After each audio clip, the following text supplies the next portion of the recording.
Doutor Bartô e os Doutores da Saúde, com João Paulo Lotufo.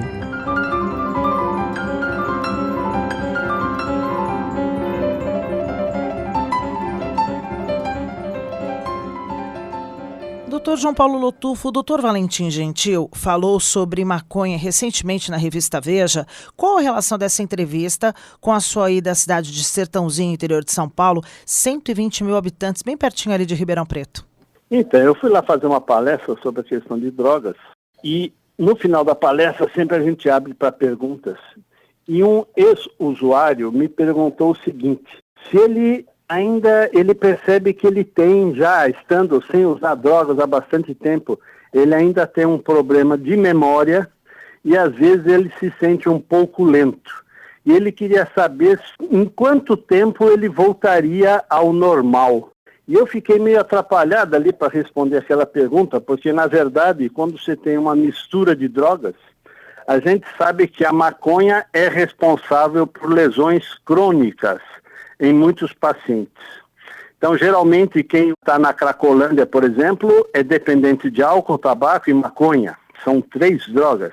E a gente sabe que o álcool, o tabaco, LSD, heroína e crack, segundo o Valentim Gentil, que é professor titular da Faculdade de Medicina da Universidade de São Paulo, lá no IPQ, ele diz o seguinte: apesar dessas drogas serem nocivas, não parecem atuar como componentes causais para psicoses crônicas.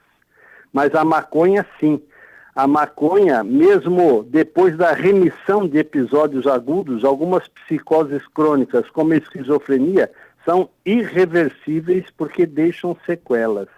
Então, esse é um grande problema que a gente tem. Doutor Lotufo, dá para saber a reação da maconha no corpo dos jovens em quanto tempo? A maconha causa lesões irreversíveis.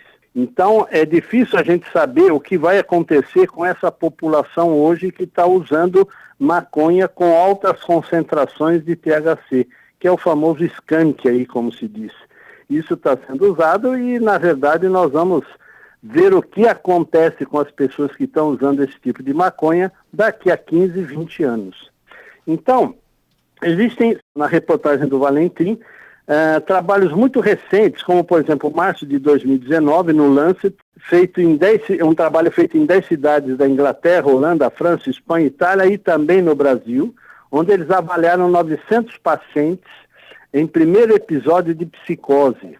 E, na verdade, mostraram uma correlação significativa entre a incidência de psicose e as taxas de uso de cannabis na população geral.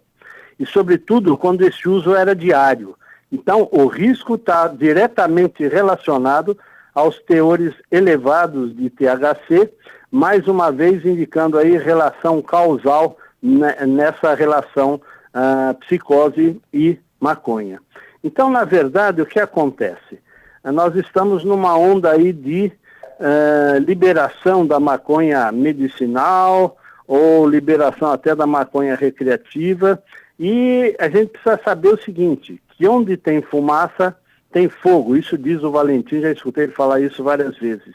E se tem fumaça e pode ter fogo, então a gente precisa ter cautela na liberação, porque talvez o benefício medicinal da droga seja inferior ao malefício que ela vai causar na população em geral.